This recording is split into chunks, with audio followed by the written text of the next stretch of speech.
Hello friends, ગાયત્રીબેનના કિચનમાં તમારું સ્વાગત છે. આજે આપણે મેથીનો ઢેબરો બનાવીએ છીએ. એના માટે મેં 3 ભાગનો બાજરીનો લોટ લીધો છે અને 1 ભાગનો ઘઉંનો લોટ લીધો છે અને 200 ગ્રામ ભાજી લીધી છે. મેં આ ધોઈને મૂકી છે મેથીની. આ ગોળ લીધો છે, એનું પાણી કરીને મેં રેડવાનું. ને આ મરચાં ને લસણની પેસ્ટ છે અને આ દહીં લીધું છે.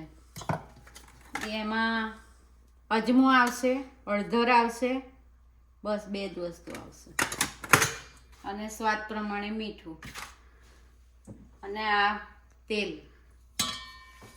હવે આપણે સૌપ્રથમ લોટ બાંધીશું એનો. આજે મેં ઘઉંનો લોટ લીધો છે 1 ભાગનો, એને થોડો આપણે મોઈ કાઢીશું.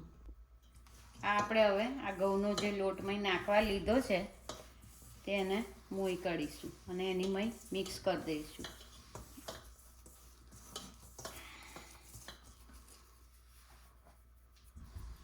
હવે આપણે આ જે ગોળ લીધો છે એનું પાણી કરવાનું.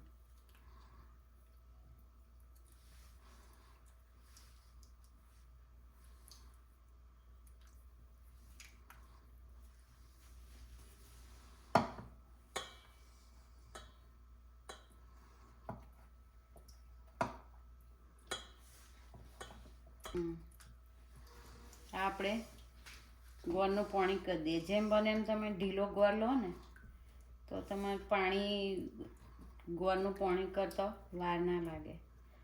કાઠો લોટ હોય તો તમારે પાણી ગરમ કરવું પડે. એમાં જ્યારે આપણે ગરમ ના કરવું પડે ઢીલો ગોળ લઈએ એટલે. હવે આ પાણી ગોળનું આપણે જે લીધું એમાં નાખીશું. હવે આપણે જે આ ભાજી ધોઈને મેં મૂકી છે તે નાખીશું.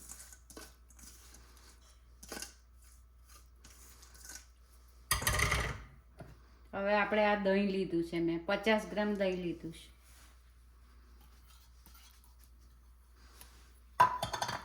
પછી આ લસણ ને મરચાંની પેસ્ટ છે જે મેં બનાવીને મૂકી છે. એમાં 4 થી 5 લસણની કરી છે અને 2 મરચાં છે. હવે આપણે અડધી ચમચી અજમાની લઈશું અને અડધી ચમચી હળદર. પેલામાં લીલા મરચું આપણે નાખી દીધો છે એટલે આપણે હવે ફરી મરચું નહીં નાખીએ. આ સ્વાદ પ્રમાણે મીઠું.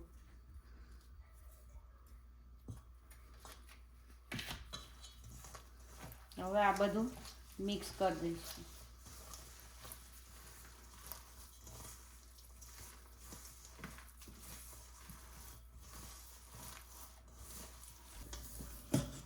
આપણો આ ઢેબરાનો લોટ રેડી થઈ ગયો છે. હવે આપણે એને બનાવીશું.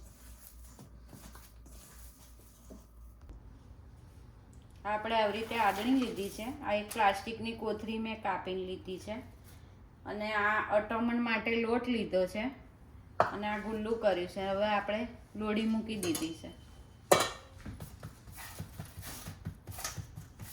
આ બાજરીનો લોટ છે એટલે એને વણો ના તો ચાલે, હાથથી જ કરવાનું.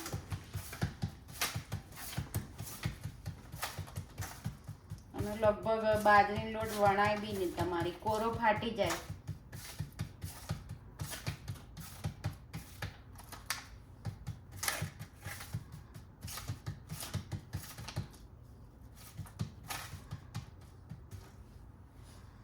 આપણે આ લોડી મૂકી દીધી છે.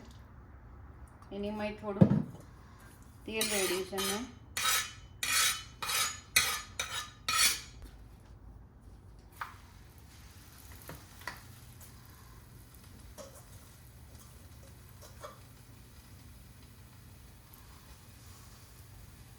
આટલો ગુલ્લો કરવાનો. મોટો થોડોક રાખો ને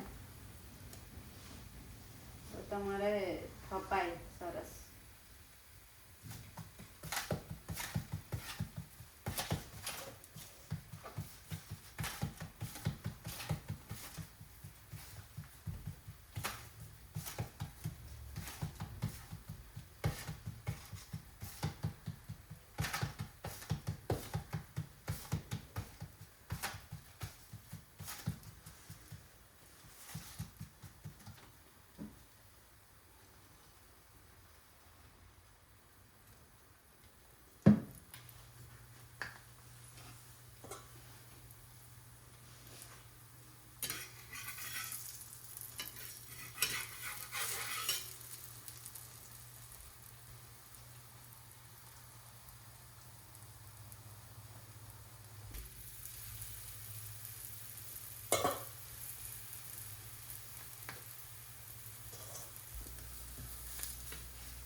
હવે આપણી બાજરીના ઢેબરા રેડી છે.